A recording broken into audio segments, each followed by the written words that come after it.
तव कथामृतं तप्तजीवनं कविभिरीरितं कल्मषापहं श्रवणमङ्गलं श्रीमदादतं भुवि गृह्णन्ति ये भूरिदा जनाः। শ্রী শ্রী রামকৃষ্ণ কথামৃত। ঠাকুর শ্রী রামকৃষ্ণ দক্ষিণেশ্বর মন্দিরে লাটু মাস্টার মণিলাল মুখুজ্জে প্রভৃতি ভক্ত সঙ্গে ও কলুটোলায় কীর্তন আনন্দে। তৃতীয় পরিচ্ছেদ। 1884 2রা অক্টোবর। ঠাকুরের পা একটু ফুলো ফুলো বোধ হওয়াতে তিনি বালকের ন্যায় চিন্তিত আছেন। সিঁথির মহেন্দ্র কবিরাজ আসিয়া প্রণাম করিলেন। শ্রীরামকৃষ্ণ প্রিয় মুখুজ্জে প্রভৃতি ভক্তদের প্রতি, কাল নারায়ণকে বললাম তোর পা টিপে দেখ দেখি ডোব হয় কি না। সে টিপে দেখলে ডোব হলো, তখন বাঁচলুম। মুখুজ্জের প্রতি, তুমি একবার তোমার পা টিপে দেখো তো, ডোব হয়েছে? মুখুজ্জে, আজ্ঞা হাঁ। শ্রীরামকৃষ্ণ, আহ বাঁচলুম। মণি মল্লিক, কেন? আপনি স্রোতের জলে নাইবেন, সোরাফোরা কেন খাওয়া? শ্রীরামকৃষ্ণ, না গো, তোমাদের রক্তের জোর আছে, তোমাদের আলাদা কথা। আমায় বালকের অবস্থায় রেখেছে। ঘাস বনে একদিন কি কামড়ালে, আমি শুনেছিলাম সাপে যদি আবার কামড়ায় তাহলে বিষ তুলে লয়, তাই গর্তে হাত দিয়ে রইলাম। একজন এসে বললে, ও কি করছেন? সাপ যদি সেইখানটা আবার কামড়ায় তাহলে হয়, অন্য জায়গায় কামড়ালে হয় না। শরতের হিম ভালো শুনেছিলাম। কলকাতা থেকে গাড়ি করে আসবার সময় মাথা বার করে হিম লাগাতে লাগলাম। সকলের হাস্য। সিঁথির মহেন্দ্রের প্রতি, তোমাদের সিঁথির সেই পণ্ডিতটি বেশ বেদান্ত বাগীশ, আমায় মানে। যখন বললাম তুমি অনেক পড়েছ কিন্তু আমি অমুক পণ্ডিত, এ অভিমান ত্যাগ করো, তখন তার খুব আহ্লাদ। তার সঙ্গে বেদান্তের কথা হলো। মাস্টারের প্রতি, যিনি শুদ্ধ আত্মা তিনি নির্লিপ্ত, তাতে মায়া বা অবিদ্যা আছে। এই মায়ার ভিতরে 3 গুণ আছে, সত্য রজ তম। যিনি শুদ্ধ আত্মা তাতে এই 3 গুণ রয়েছে, অথচ তিনি নির্লিপ্ত। আগুনে যদি নীল বড়ি ফেলে দাও নীল শিখা দেখা যায়, রাঙা বড়ি ফেলে দাও লাল শিখা দেখা যায়, কিন্তু আগুনের আপনার কোনো রং নাই। জলে নীল রং ফেলে দাও নীল জল হবে, আবার ফিটকিরি ফেলে দিলে সেই জলেরই রং। মাংসের ভার লয়ে যাচ্ছে চণ্ডাল, সে শঙ্করকে ছুঁয়েছিল।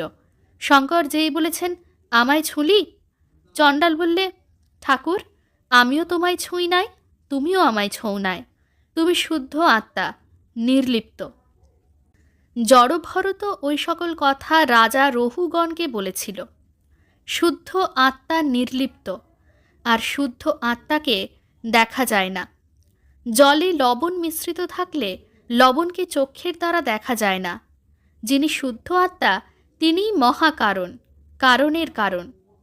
স্থূল সূক্ষ্ম কারণ মহাকারণ। পঞ্চভূত স্থূল, মন বুদ্ধি অহংকার সূক্ষ্ম। প্রকৃতি বা আদ্যাশক্তি সকলের কারণ। ব্রহ্ম বা শুদ্ধ আত্মা কারণের কারণ। এই শুদ্ধ আত্মাই আমাদের স্বরূপ। জ্ঞান কাকে বলে? এই স্বস্বরূপকে জানা আর তাতে মন রাখা, এই শুদ্ধ আত্মাকে জানা। কর্ম কতদিন? যতদিন দেহ অভিমান থাকে, অর্থাৎ দেহই আমি, এই বুদ্ধি থাকে।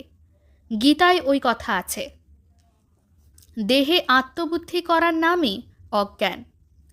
শিবপুরের ব্রাহ্মভক্তের প্রতি, আপনি কি ব্রাহ্ম? ব্রাহ্মভক্ত, আজ্ঞা হাঁ। শ্রীরামকৃষ্ণ সহাস্যে, আমি নিরাকার সাধকের চোখ মুখ দেখে বুঝতে পারি। আপনি একটু ডুব দিবেন, উপরে ভাসলে রত্ন পাওয়া যায় না। আমি সাকার নিরাকার সব মানি।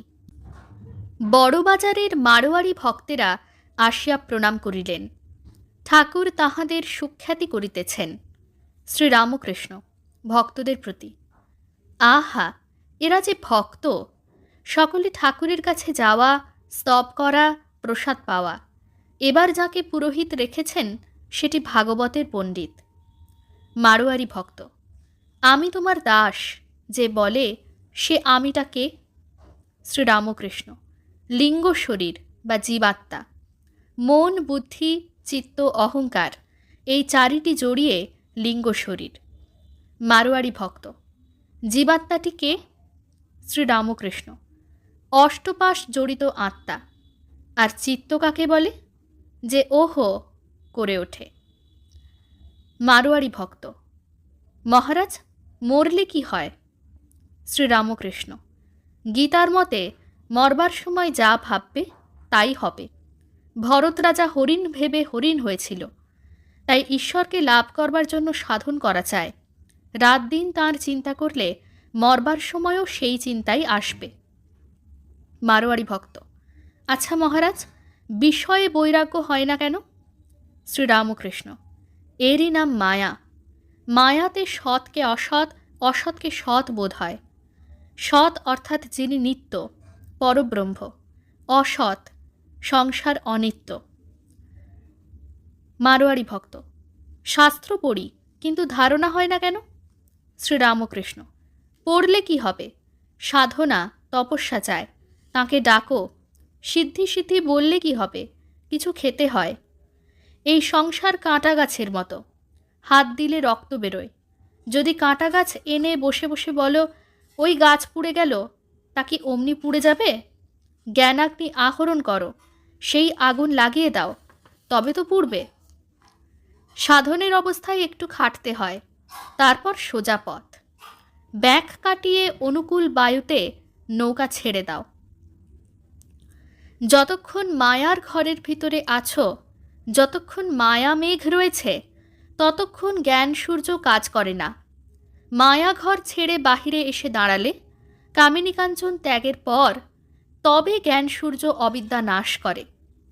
ঘরের ভিতরে আনলে আতস কাঁচে কাগজ পুড়ে না। ঘরের বাইরে এসে দাঁড়ালে রোদটি কাঁচে পড়ে, তখন কাগজ পুড়ে যায়। আবার মেঘ থাকলে আতস কাঁচে কাগজ পড়ে না, মেঘটি সরে গেলে তবে হয়। কামিনী কাঞ্চন ঘর থেকে একটু সরে দাঁড়ালে, সরে দাঁড়িয়ে একটু সাধনা তপস্যা করলে, তবেই মনের অন্ধকার নাশ হয়। অবিদ্যা অহংকার মেঘ পুড়ে যায়, জ্ঞান লাভ হয়। আবার কামিনী কাঞ্চনই মেঘ। ওং নিরঞ্জনং নিত্যম অনন্তরূপম ভক্তানুকম্পাধৃতবিগ্রহং বৈ ঈশাবতারং পরমেশমেঢ্যং তং রামকৃষ্ণং শিরসা নমামঃ। শ্রীরামকৃষ্ণ अर्पणमस्तु।